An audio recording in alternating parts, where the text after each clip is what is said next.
Hey everybody, welcome back. So just got back from the range, putting in about 200 rounds through the Prodigy now. So I'm at a round count of about 900.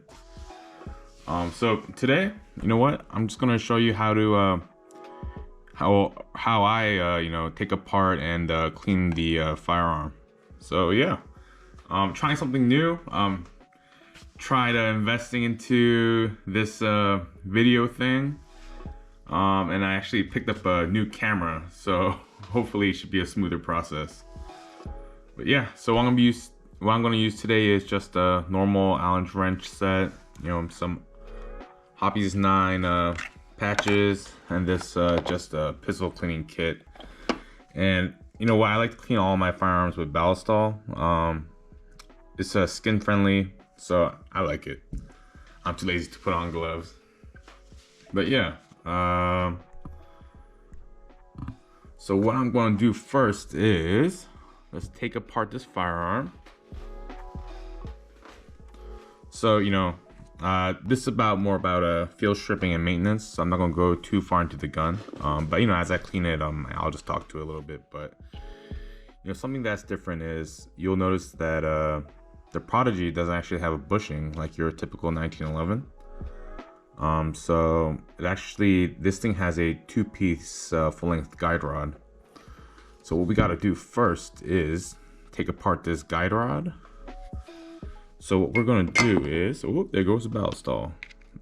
We're going to just put this in, give it just a half turn. All right. And then, like any other 1911, you'll see this little notch right here, this little half moon. I'm just gonna line it up right up with the slide catch so we can take that barrel link out. All right, so you can see that right there. All I'm gonna do is just punch it out from the other side. There we go. And this thing's really difficult to take out with your hand. So what I like to do is I'll just go on the other side, just boop, give it a little punch, and take it out. So there's our barrel link, slide catch, whatever you call it. It's a piece with many names. And then, like your normal 1911, just gonna take the slide forward. Here's the frame, steel, forged steel frame, polymer grip module. Man, the thing got some crud on it. Let me see. I don't know if you can see it that well. I'm gonna try adjusting the light a little bit. But yeah, that's that.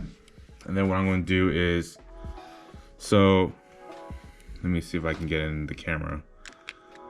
This is, like I mentioned before, so 2-piece full-length guide rod. So what I'm gonna do is I'm gonna twist it out, unscrew it a little bit more. Now you can see here. So this guide rod is actually 2 pieces, and this thing's under a lot of spring tension. So I'm gonna unscrew the whole thing, but I'm gonna make sure that I grasp the spring hard. Unscrew it all the way. You know what? There we go. Bam. Work smarter, not harder. All right. All right. So that's unscrewed. That there. Take this out, and watch out, this thing's gonna want to shoot out. So there's our recoil spring on the other side of that guide rod. So take it apart, and just note that the flat end is what goes with the other side of the guide rod. The springy end actually goes with the go towards the barrel.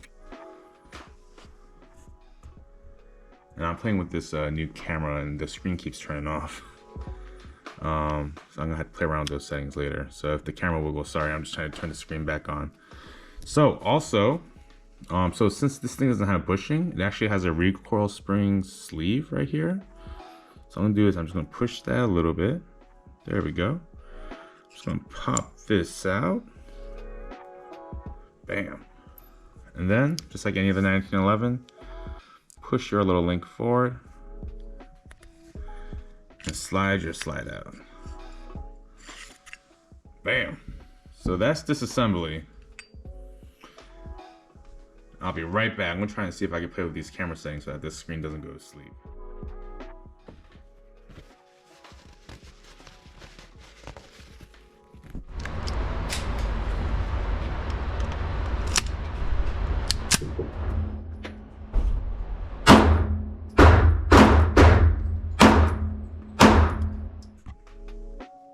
All right.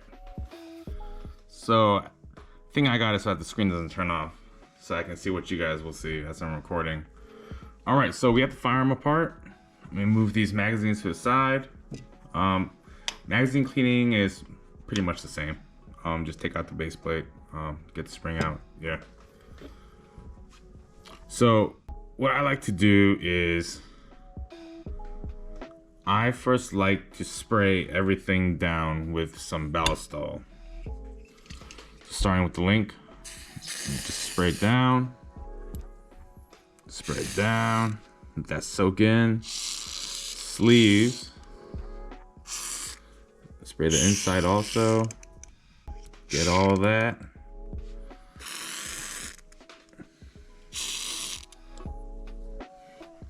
The recoil spring itself, get all that sprayed down.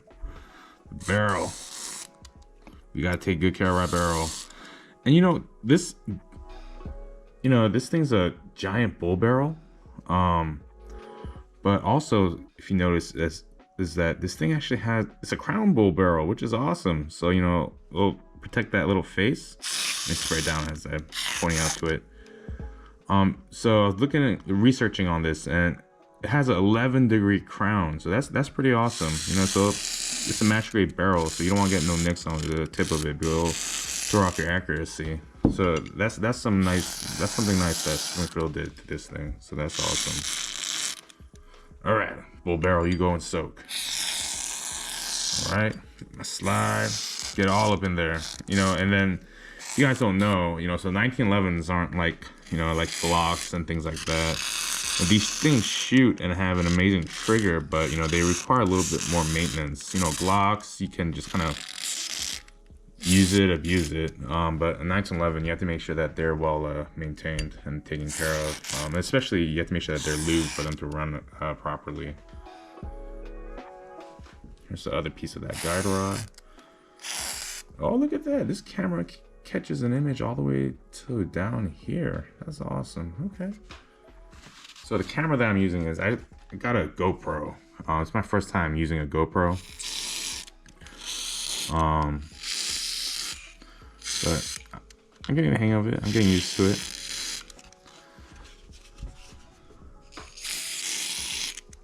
All right, just gonna spray this all down.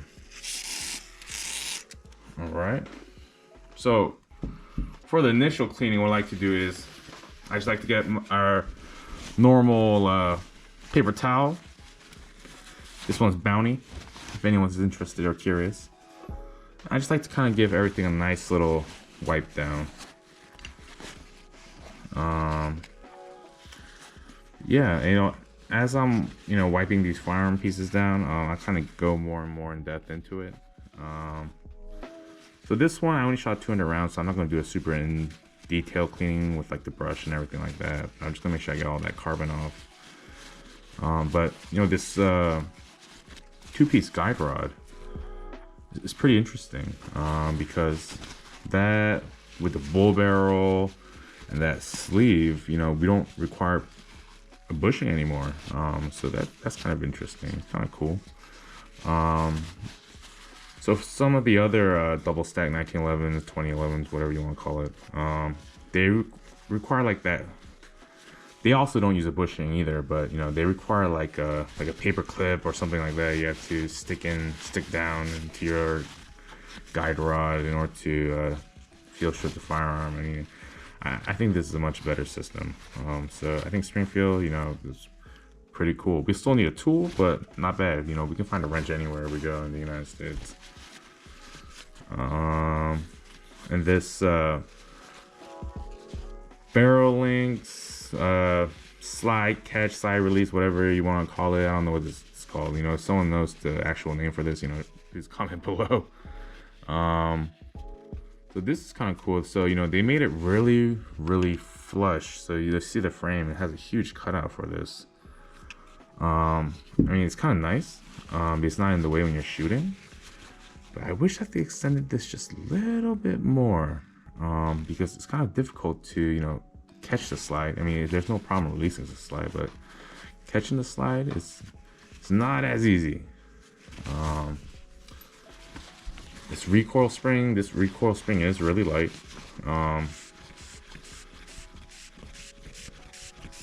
But you know, this gun is just butter, and as I'm getting more and more rounds through it, you know, so you know, if you saw my first video, sorry if it was so disorganized. I was just playing around with different ways to do videos. This is only my third YouTube video. What was I saying? So as I'm shooting more and more rounds through it, if you saw the first video, you know, I had a little bit of that hang up issue and things like that. So this firearm definitely does require a break-in period, like you know, many firearms these days. But everything is just getting way smoother, which is awesome. And just, you know what, for the price, I just have no complaints about this gun. You know, the more you shoot it, just the smoother and softer it gets. It's awesome. Man, this barrel is huge. Darn, I don't have my original 1911 with me to compare it to, but you know, the original 1911 shoots a 45 caliber, you know what I'm saying? But this thing is even thicker. That crown, that's an amazing yeah, you can see from this angle, that crown has an 11-degree crown, and that's awesome. So it protects that tip of that barrel. So if you don't know, so the tip of the barrel is very, very important. If you get any nicks along that, it could throw off your accuracy of the firearm. So yeah, you know, I'm just getting my paper towel, doing my first run, getting all the nooks, crevices, getting all cleaned out. You see the carbons coming off everywhere. Here's the most dirtiest part. I only shot 200 rounds today, it's not too bad. And I know that some people are like, you shouldn't use paper towel, you know, you should always use a cloth and all that because you get little paper towel residue and all that, but you know what, it's fine. Also, Bounty doesn't do, it doesn't really shed that much, so you know what, it's fine. But yeah, if I do shoot a lot of rounds, if I shot like maybe 500 plus rounds, I would definitely get that toothbrush out. I have my microfiber cloth out and all that, and just clean it. But you know, this ain't too bad, just 200 rounds. So this is actually a witness hole at the top of the barrel, if you see. Let me put paper towel against it. Yeah, so when you shoot, actually I saw gases come out on top of it. So you know, this thing's milled for a red dot. But you know, if this is going to be sitting like this, and your red dot's going to be right here, but you have a witness hole right here where gas comes out, how is that going to work? Won't that like get in the way of a red dot? I don't know. I don't really use red dots, so I guess it doesn't really matter to me, but you know, that's just something I thought about. Because what's it called?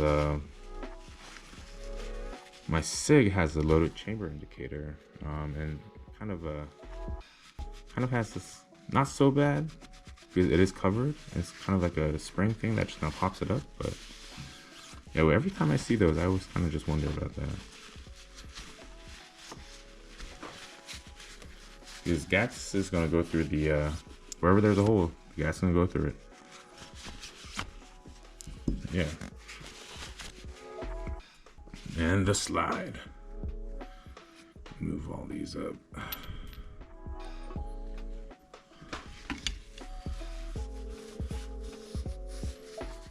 Yeah, and the slide, you want to make sure you get all that crevice in there. And I know that people say that you shouldn't use Q-tips or pecan tip applicators, but I do. Because it just gets in there. Ooh, look at that. Look at all that carbon. It works.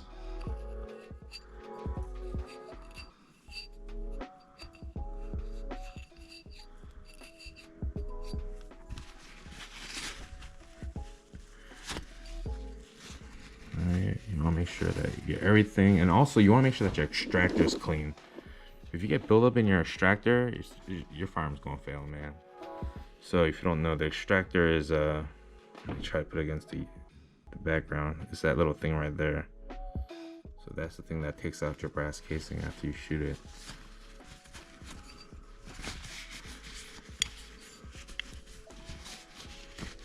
Yeah, I'm just gonna do a quick little, whoops, sorry, hit the camera. But you know what, this GoPro is not bad. The previous camera that I was using is everything was kind of like mirrored imaged. So I was so confused about trying to look at the camera and look at the thing that I was doing in real life, and then I was just in a hot mess. And this fiber optic sight picks up really well, man. That thing catches light really, really well. I guess that's why our internet is all fiber optic now. Well, I'll be right back. I'm gonna grab a cloth. Pow. Okay. Yeah. So if you don't know how fiber optic internet works, but you hear all that like FiOS and all that stuff. It's actually fiber optic cables, and internet communication or data communication really hasn't changed that much. I mean, it's still like shining light. So, light travels faster through fiber optics, so, you can get better speeds. So, yeah. But you know what? For a firearm, it's just as functional for firearm sights. So, I'm switching to this because the paper towel was starting to like shed. So yeah.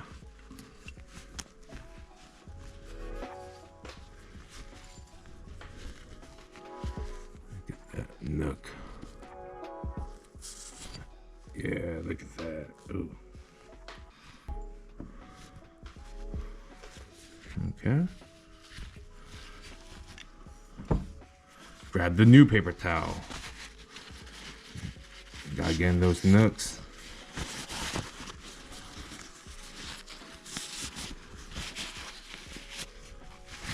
Yeah, but so I'm new to this YouTube thing, you guys. I really appreciate the support with you guys watching. But if there's anything that you want me to talk about or anything like that while I'm doing this, for these kind of videos, I just want it to be more of kind of like a conversation. I guess kind of like in a podcast fashion or something like that, where we can just kind of have like unfiltered communication, Everything is freaking filtered nowadays. You don't know what's the truth. But yeah. Alright, so moving now on to these frame and grip module. Yeah, this, if you saw my first video, this polymer grip module is this is an achievement in itself. That's awesome. I mean, this is what allows the ability to carry these high capacity magazines. Your typical 1911 can only hold like 8+1, 8 in the mag, 1 in the chamber. But this polymer grip module, which is solid. Is that a polymer trigger? I think it's a polymer trigger, huh? I thought that thing was like aluminum or something. Okay, but yeah, I mean, this is what allows this double stack 1911 to happen. It's pretty awesome. So this project comes with a 17+1 or 17 round mag and a 20 round mag. They also sell the 26 round mag. I put a picture of it in the first video. But this is kind of a game changer. Wow, that's gross. And then, you know, the trigger on 1911 is kind of what every other trigger is compared to, you know. You can't beat the trigger of a 1911. There's nothing out there.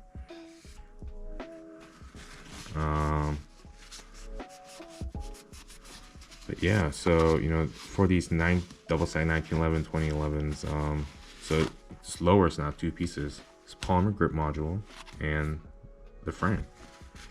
Whereas, you know, you guys can reference the first video, but standard 1911, the original design, this was all just one giant piece of steel. And then also, when you reassemble a 1911, there's just certain considerations they have to take into place, and I'll show you guys, because a lot of people with 1911s, they'll have this giant scratch over here. I think some people call it like the noob scratch or idiot scratch or something like that, because people put it in wrong. Which, I have a scratch. I didn't do that. I think someone at Springfield might have done that, but it's not really big.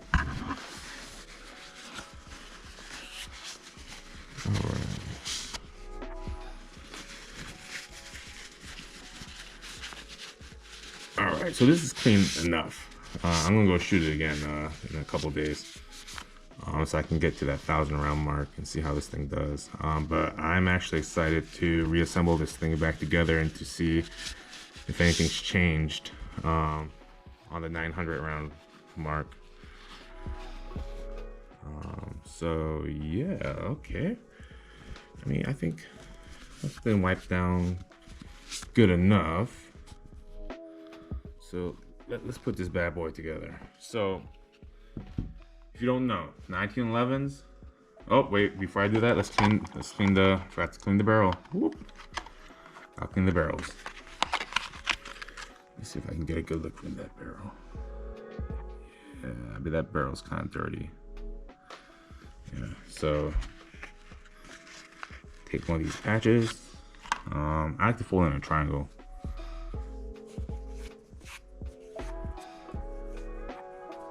My patch rod.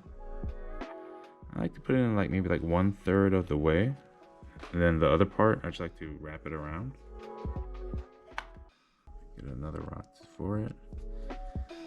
And you know, in the military, I was always taught to go in towards the direction of the bullet. So I'm gonna go from back to front. Yeah, I got all that. Well, actually, you know what? I did a pretty solid job. Look at that. Nice. Put another one, keep sliding it through. You gotta have a clean barrel.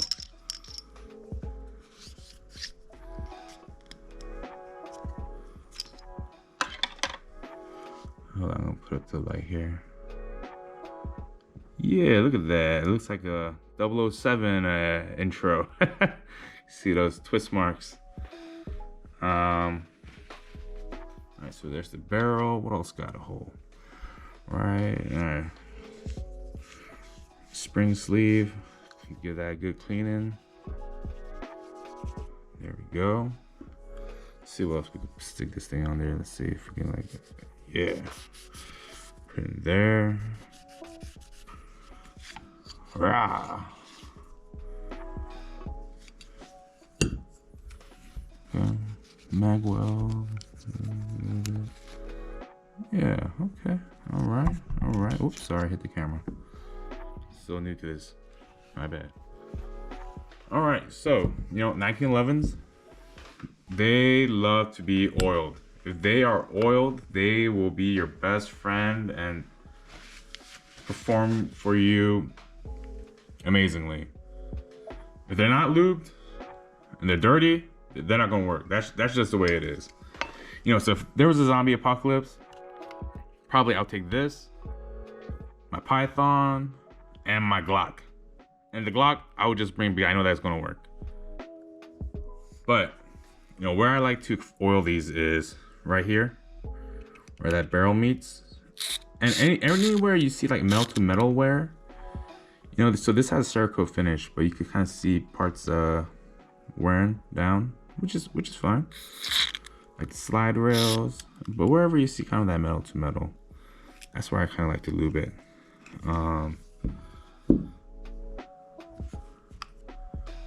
For the sleeve, do a little bit on the inside for where that recoil spring is going to be. This thing's going to be like all over that thing, so I'm just going to lube this thing up. You know what I'm saying?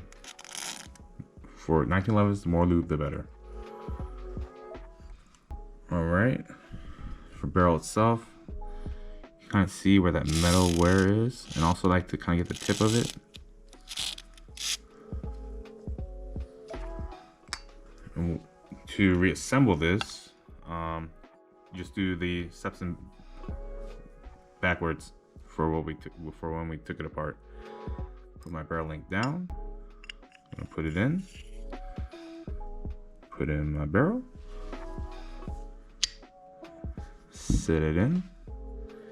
Get my recoil spring sleeve. Stick that up in there.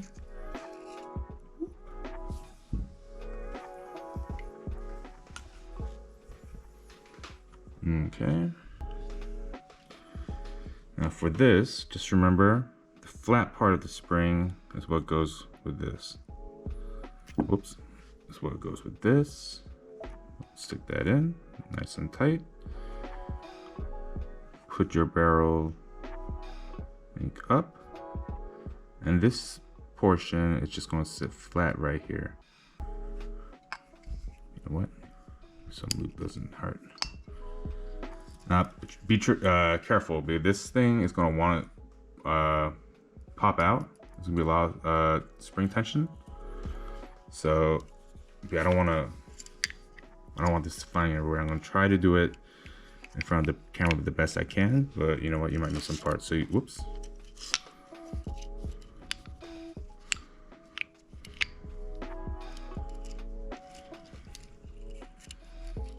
All right, I'm just going to stick it in.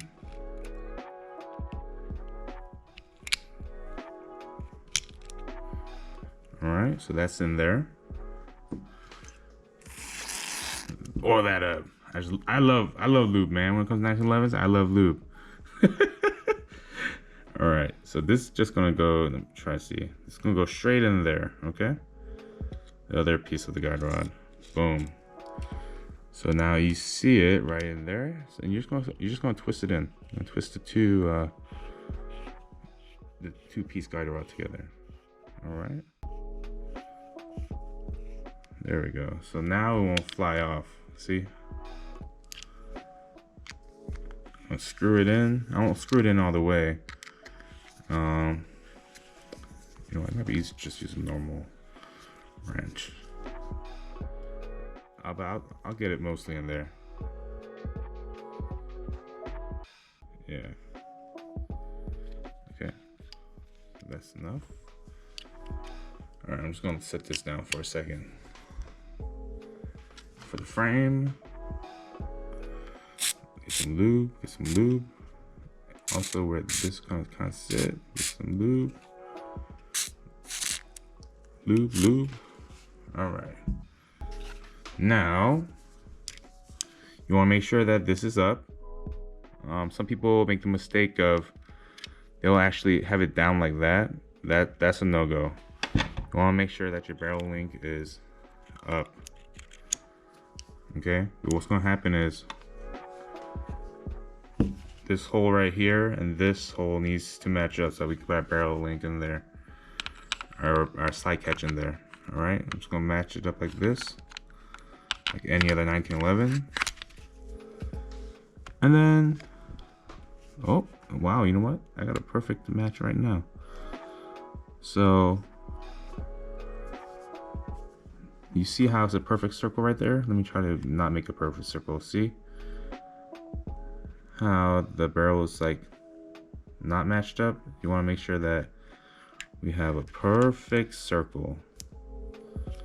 So once you have the perfect circle, and you can move your barrel to line it up also, you're just going to get your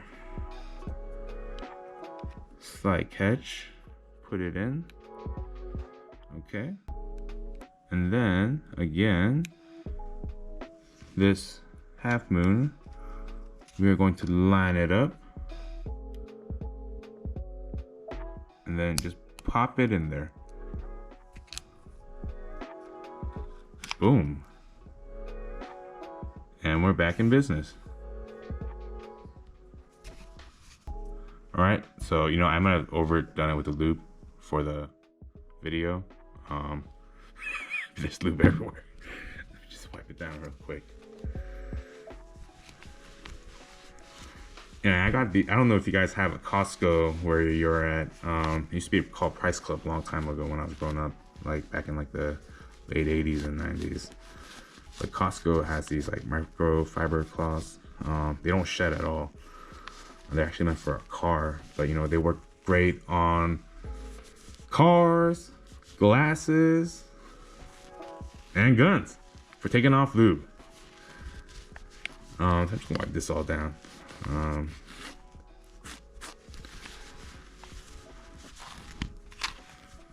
my god, I can't wait to rack this. But before I do rack it, so one other thing with 1911s is, so when you have the firearm all put together, there are some spots that you should lube all up.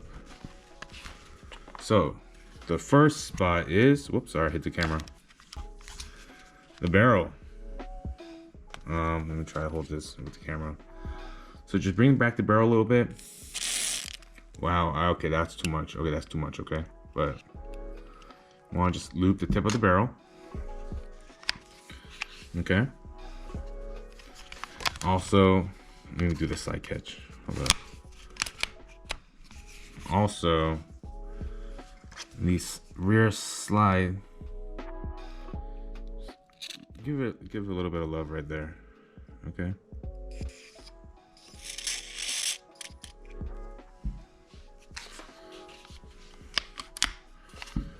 And then last, a little bit of lube around this opening. Oh no, I'm out. I used all the lube up. I got some more coming. But yeah, right there. And then wow. You're ready to rock and roll. Oh man, you guys. So this has 900 rounds through it right now. So if you guys saw my first video, you guys saw that if you rack it slowly, you could kind of get that hang. When I first got it, this thing would hang by itself on the disconnector, which is that piece right there. Let me get the trigger for you and wiggle it around. It used to hang there. And around 600, it was getting a lot smoother. I'm at 900 now. Man, this thing is... All right, so this is my first time racking it after the range.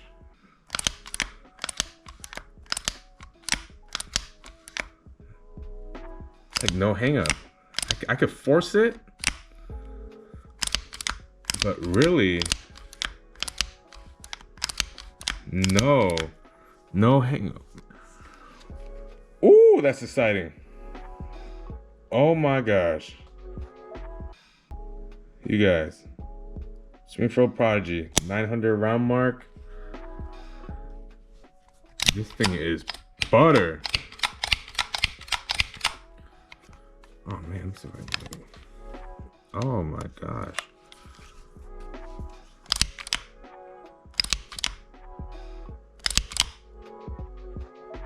No way. That's awesome. Oh, okay, distracted. Sorry, I'm gonna play with this now. So, yeah, that's how you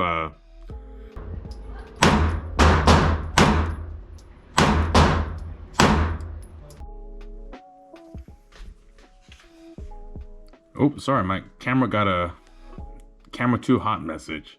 I guess because I kept this screen on the whole time while I'm recording. But yeah, just about done. Hey, but yeah, that's how you disassemble, clean, and reassemble the Springfield Prodigy. Well, I guess it's not really disassembling, but that's how you feel strip and clean. a Springfield Prodigy, and yes, I'm excited. So I'm at 900 rounds. Once I hit 1,000 rounds, I'll do another review on it, and you know, this what I'm experiencing right now will definitely be a part of it. So whoever think about getting one of these, you have some good news to look forward to. All right, hey, thanks y'all for tuning in. Please like, subscribe, and you know, comment below. Yeah. All right. Thanks a lot. Out.